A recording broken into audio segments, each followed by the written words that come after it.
A pulse of static exploded through the air, loud enough to make glass vibrate. It wasn't from any human source. In the silence that followed, a single phrase echoed across every device, screen, and frequency. "They're already here." The world stilled. On a rain-slick rooftop in downtown Tokyo, Mira Kane felt the words crawl under her skin. Every television blinked into white noise, then synchronized to the same haunting signal, an alien language, pulsing like a heartbeat. The skyline erupted with chaos. Cars crashed. Planes diverted. Cell towers crackled with foreign energy. And in Mira's mind, one sentence repeated in perfect English: "We've been waiting for you." She clutched the edge of a fire escape, the metal cold and wet under her trembling fingers.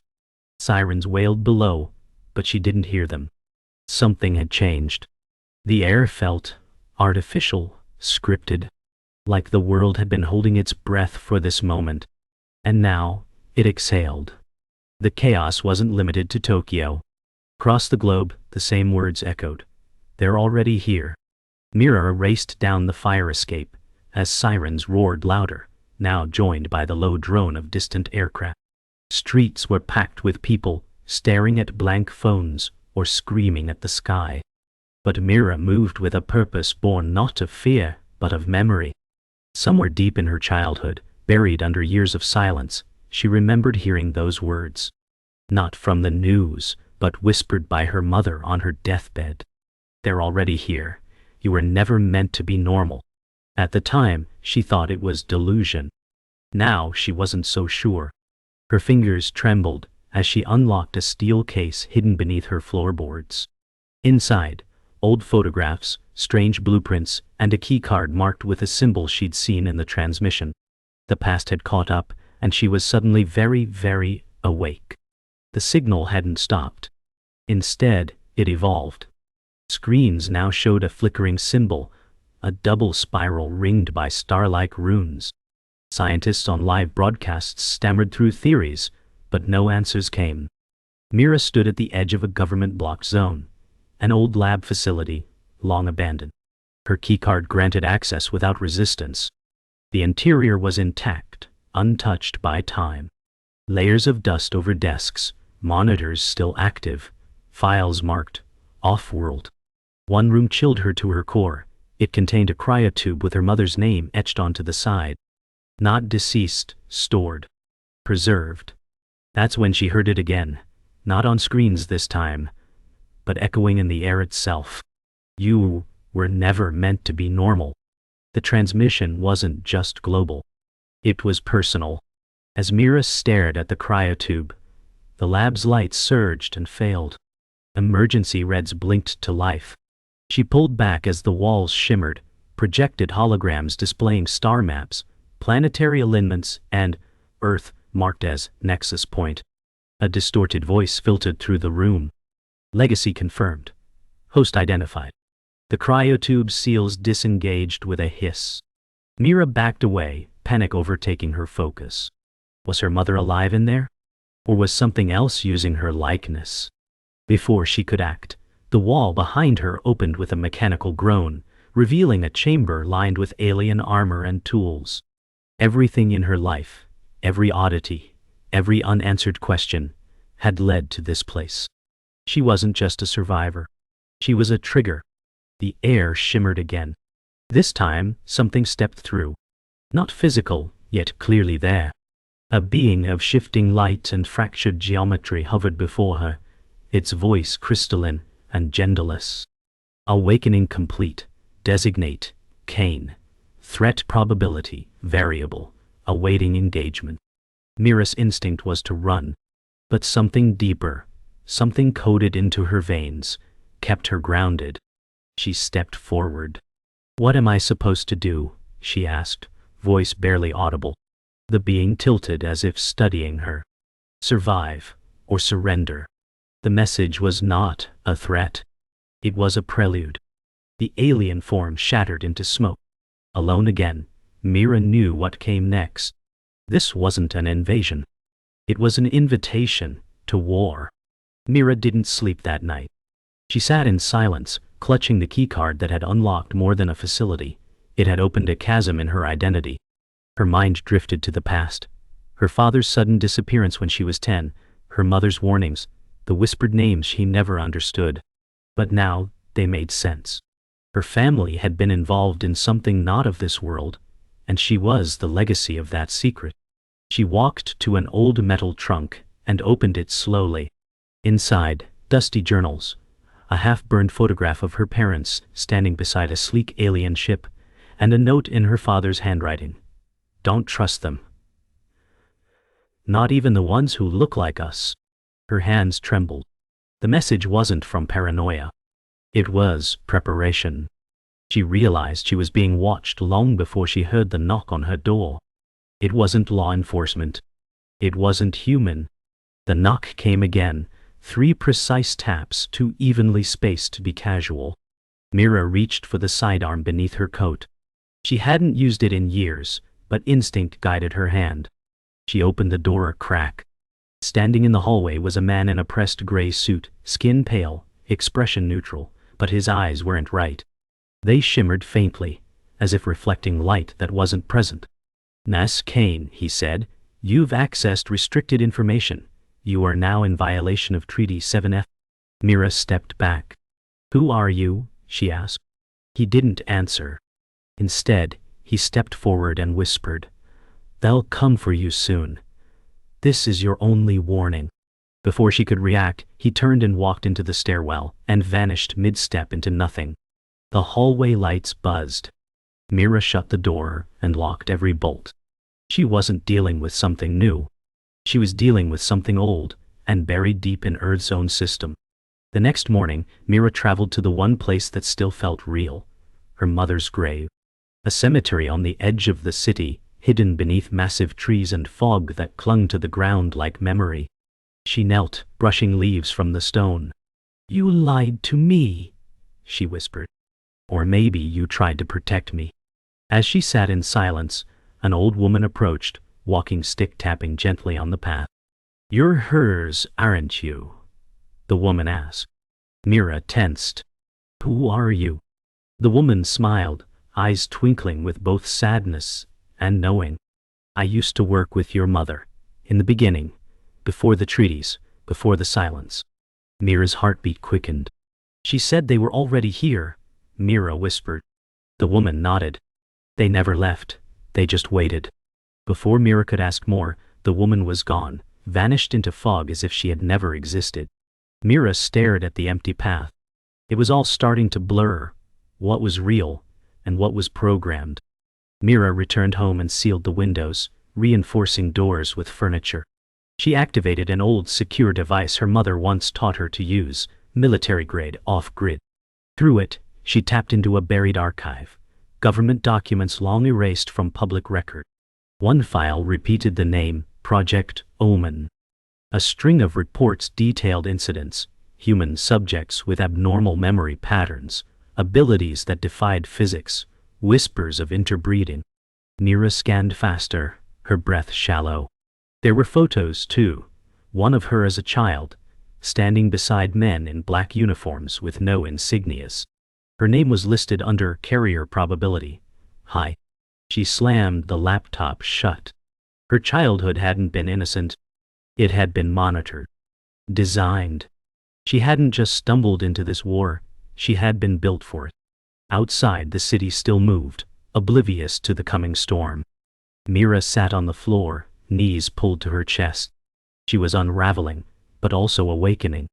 The pieces of her life no longer felt random. Her nightmares as a child, her mother's obsession with starlight, her father's silence. Every answer had been hiding in plain sight.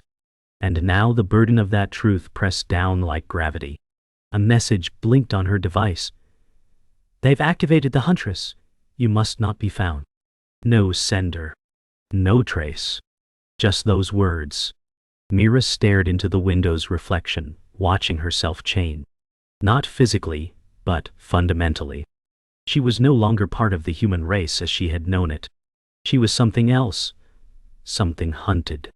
And maybe, something that could fight back. The air was different now, more tense, more watched. Mira had vanished into the city's underbelly, using old contacts and empty train tunnels to stay ahead of something she couldn't yet name.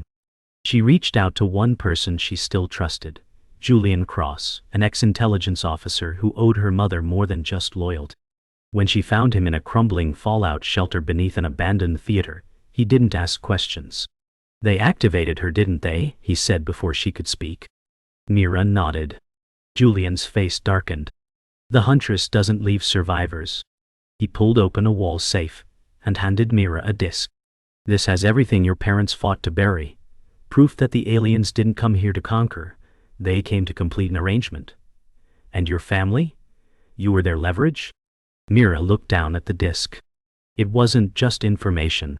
It was a mirror pointed at everything she didn't want to face. Mira inserted the disc into a secure terminal Julian maintained. The footage that loaded chilled her. Black and white archival videos showing humanoid aliens meeting with Earth's leaders. Treaties signed in secrecy. Shared technologies. In exchange, the aliens were given access to select human bloodlines for observation, Mira's among them. Her father was listed as primary facilitator, her mother as carrier host. She stared at a clip showing her father speaking in a room of alien officials, his tone reverent, submissive. Julian leaned in. "They didn't just study your family, they used you." Mira's voice cracked. "Then, why did they vanish?" Julian answered grimly. "They didn't. They embedded themselves in us. Governments, corporations, bloodlines. You weren't just watched. You were tailored." The screen shifted. An entry labeled, Operation Echofire, Final Phase. Mira blinked. It had her name and a timestamp set for 48 hours from now. Julian handed Mira a datapad with a list of coordinates. Underground caches. Old sites from the first treaty. Some were built by humans. Others weren't. Mira hesitated. "Why me?" Julian met her eyes. "Because you're the last unbound carrier. Everyone else surrendered. You didn't." With no time left, they split, Julian heading to intercept the satellite uplink controlling the broadcast frequencies. Mira descended into a hidden access tunnel beneath the city's old industrial district. It was more than a cache. It was a vault of alien origin. Inside, containment pods, machinery humming with unnatural energy, and a single chamber marked with her birth date. She approached it, hands shaking. The door slid open. Inside was not a weapon, but a reflection. A preserved recording of her mother, encoded into alien memory crystal. "Mira," the projection said, "if you're seeing this, the Huntress has been unleashed." The projection shimmered, and her mother's voice continued. "They promised peace. We thought we could guide them, but the Huntress, she's not bound by the Accords. She's ancient, and she hunts anomalies like you." Mira collapsed to her knees. "You're not human anymore, Mira. Not entirely. But that doesn't mean you're not you." The message ended. The pod dimmed. Mira felt something click inside her, not a memory, but something deeper, like muscle recalling motion it had never been taught. She reached out and touched the wall, and symbols flared beneath her fingers. The room responded to her, adjusting to her presence. No longer just a trespasser, she was an heir. Then she heard it.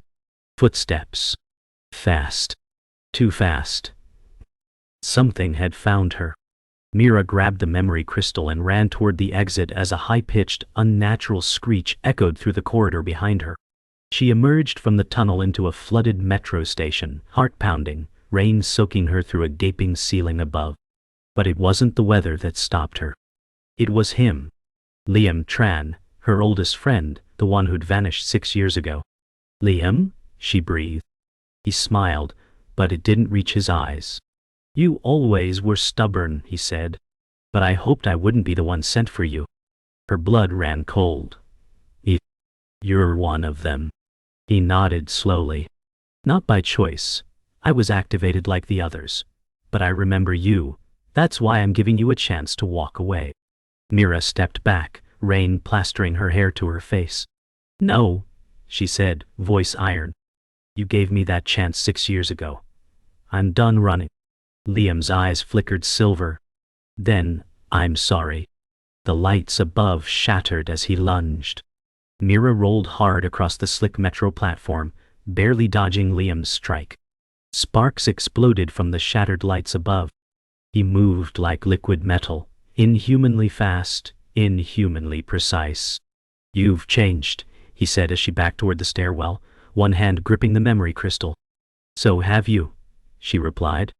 Her boots pounded up the wet steps, heart hammering. Liam didn't pursue, not yet. He was testing her. Watching. Outside, dawn bled across the horizon, but it felt like the sun was rising on something far more ancient. Mira ducked into a maintenance tunnel, breath ragged. She didn't understand what was happening to her body, but her reflexes were sharper, her awareness wider. Whatever they did to me, it's waking up now. She stared down at her hands. Her veins shimmered faintly beneath her skin, glowing the same color as the alien chamber. She wasn't just fighting them. She was becoming what they feared. Julian patched into Mira's communicator. His voice came through ragged. They've traced you. The Huntress is in atmosphere. She's looking for you personally. Mira didn't flinch. Then I'm done hiding. She emerged from the tunnel into a burned-out warehouse, once used by black market tech smugglers. Inside, she uncovered a concealed lab, one that hadn't seen sunlight in years.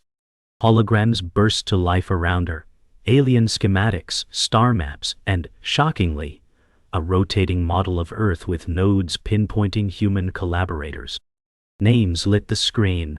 Politicians, CEOs, scientists. We've been their agents longer than we've been free, Julian muttered, watching through remote access. They built our world for themselves. Mira's eyes hardened. Then we burn it down and rebuild it ourselves. She found a console and began transmitting the data to a darknet relay. It was time to show the world the truth it had never been allowed to see. The upload triggered a failsafe. Outside, the sky cracked with thunder, but no storm followed. A dark ship emerged, massive, angular, silent. The Huntress had arrived. Mira watched from the rooftop as it hovered above the city, cloaking itself in distortion. People below paused, but most never looked up. They were blind to the threat already among them. A single beam shot down into an abandoned zone, a summons. She wants you to come to her, Julian said. She could wipe the city, but she wants it personal. Mira stared at the beam and nodded. Then we end this face to face. She turned away from the skyline, descended the stairs, and made her way toward the signal's origin. Her pulse matched the rhythm of the ship's subtle hum. Whatever happened next wouldn't be survival. It would be declaration. The beam had led Mira to the old financial district, now abandoned, eerily silent. In the heart of it stood the remnant of a tower, split in half during an unexplained terrorist attack years ago. But it wasn't a bomb. It was her kind waking up. She entered through the shattered glass lobby, stepping across broken marble and vines, reclaiming the structure. Then she saw her. The Huntress. She stood barefoot amid the ruin, not armored, but regal. Tall, humanoid, ageless. Her eyes were galaxies, her voice carried like wind over ice. You are not what they told you, the Huntress said. Mira raised her chin. Neither are you. The air crackled as their energies reacted. This is not vengeance, the Huntress said, stepping closer. It is course correction. Mira's jaw clenched. You erased my mother, you turned Liam. The Huntress smiled. And yet, you survived. Let us see why. Without warning, the room pulsed with kinetic force. Mira and the Huntress lunged at each other. No weapons, only raw power. Their strikes rippled through the structure, walls cracking, air vibrating. Mira moved like instinct incarnate. Her body wasn't reacting, it was remembering. Each blow exchanged was more than combat, it was history, ideology, legacy. The Huntress tested her with measured precision. You're still holding back, she hissed. Good, Mira spat, because I haven't started yet. Her body erupted in light. The alien genes, long dormant, fully activated. She wasn't becoming like the Huntress. She was becoming more. With a primal scream, Mira struck with all her fury, cracking the marble beneath their feet. The Huntress staggered, then smiled, not in pain, but in approval. Now, she whispered, you're ready. The floor split beneath their final blow, sending both Mira and the Huntress crashing into the subterranean depths of the tower. Dust filled the air. Mira rose first, chest heaving, her skin now traced with glowing lines, symbols that matched those in the alien vault. What are you? The Huntress demanded, not with hatred, but awe. Mira answered through grit teeth, I'm what your treaties never accounted for. The Huntress circled her slowly. Your bloodline was meant to stabilize, not rebel. Mira's voice shook. You turned my family into experiments. You let them die thinking it meant peace. For the first time, the Huntress hesitated. Your father knew. He agreed to the terms. Mira's heart clenched. He chose survival. I choose justice. Around them, ancient alien machinery flickered back to life, responding to Mira's presence. The chamber wasn't just a battleground, it was a throne room. And Mira wasn't here to fight for survival. She was here to claim her inheritance. The machines formed a halo around Mira, recognizing her not as an intruder but as designate. Julian's voice crackled in over comms. You're inside the core, aren't you? Mira replied, yeah, and I'm not the first Kane to stand here. She touched a panel, and the chamber responded. Holograms filled the space, memories encoded in light. Her mother's voice echoed, we couldn't stop the Pact, so we created a flaw, a bloodline immune to obedience. Mira staggered. They made me to resist, she whispered. The Huntress approached slowly. Then you are not anomaly. You are rebellion. Mira looked up. You were right. Without warning, she pressed her palm to the core, overriding decades of hidden protocol. Across the world, encrypted systems shivered.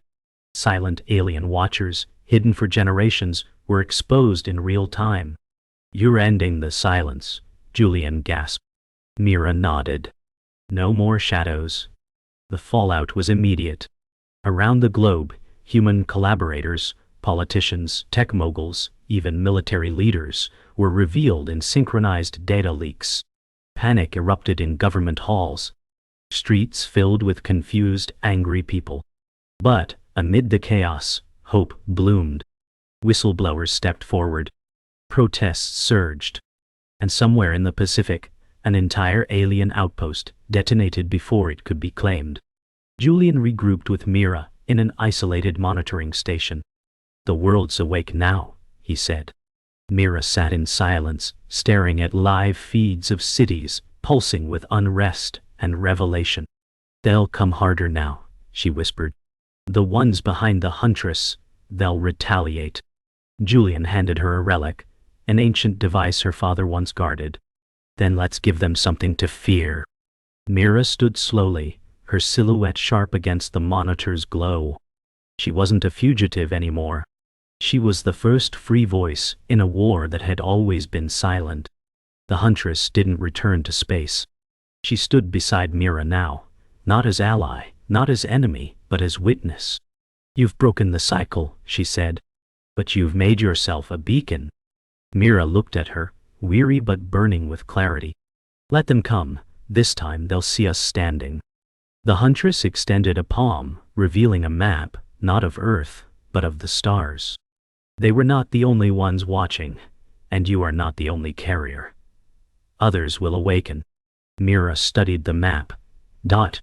A web of signals radiated from Earth, reaching across galaxies.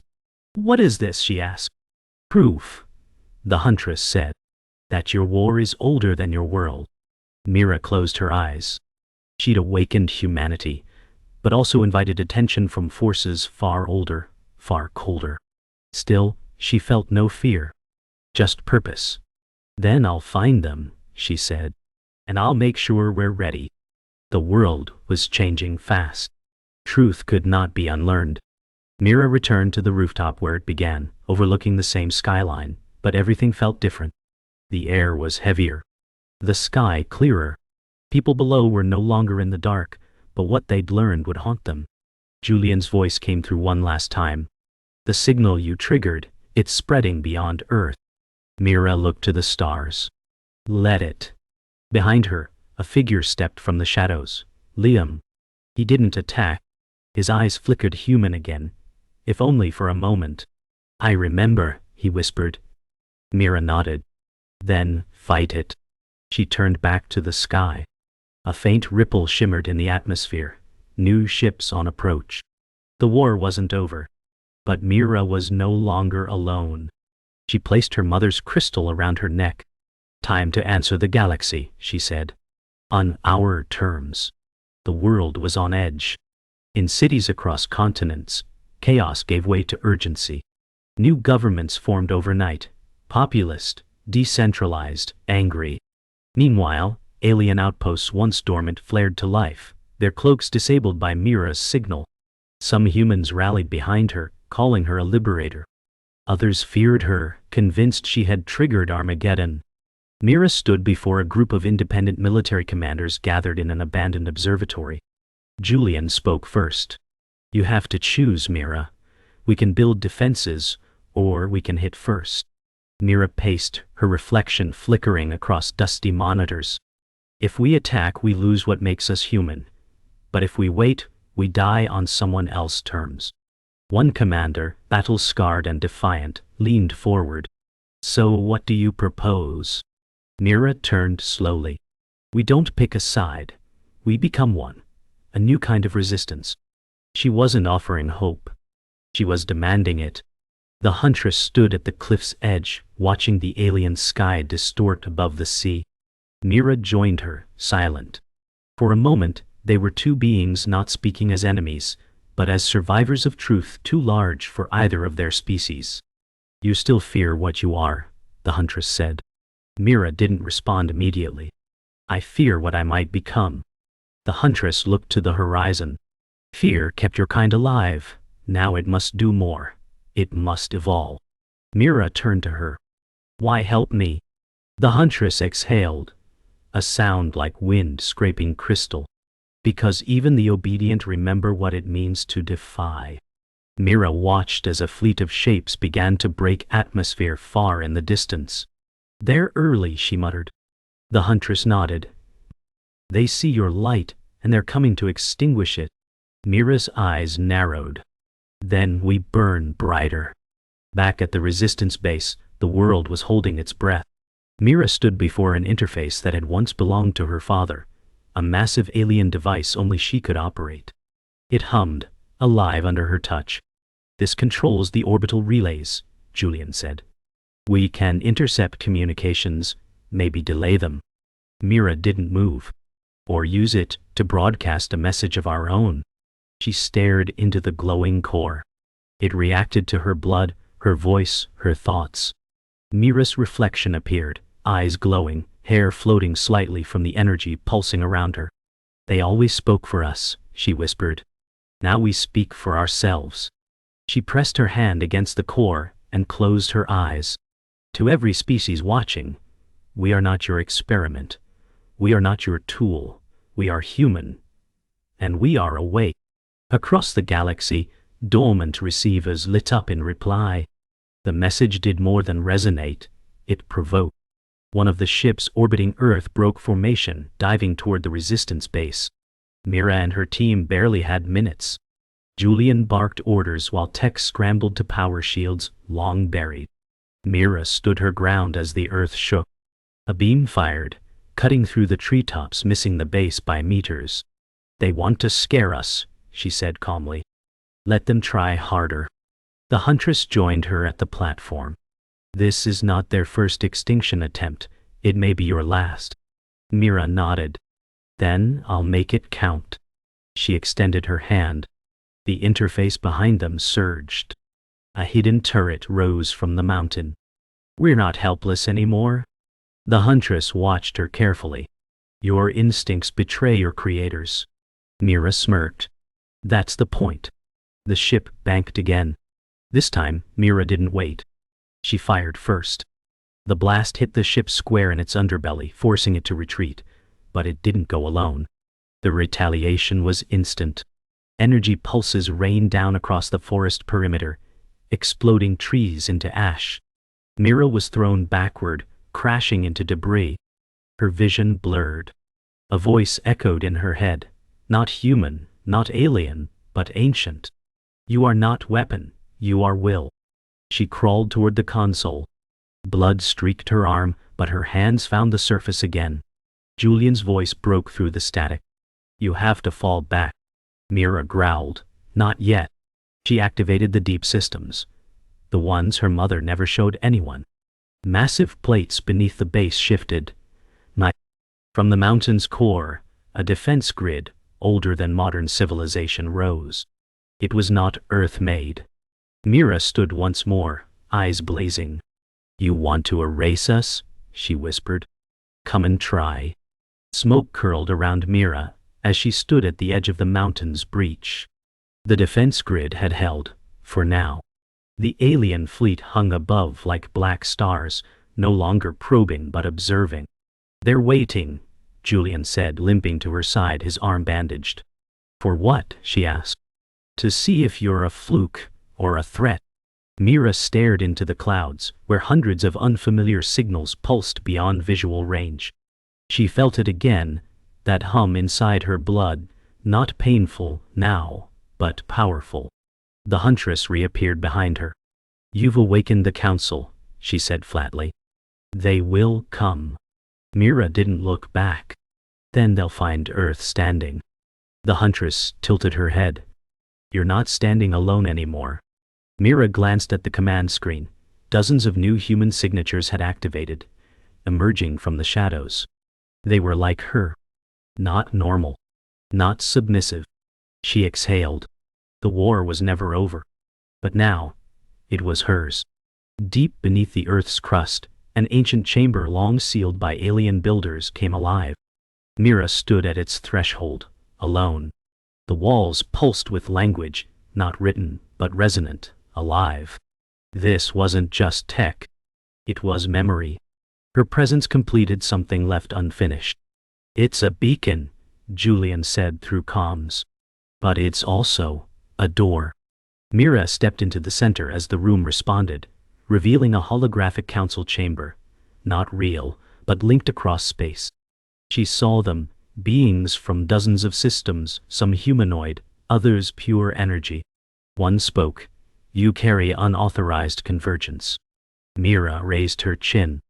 I carry freedom. The chamber trembled. You threaten balance. Mira's voice was steady. Balance built on control is not peace. It's slavery. Silence followed. Then the chamber dimmed. No judgment. No response. But Mira knew the message had landed. The galaxy was listening. Now it had a choice. Above Earth, one ship descended farther than the rest. It wasn't a warship. It was a judge. Smooth obsidian, silent. It hovered over the capital cities of multiple nations, rotating slowly, daring the world to react. But this time, Earth didn't panic. People gathered, not in fear, but in unity. Makeshift banners waved.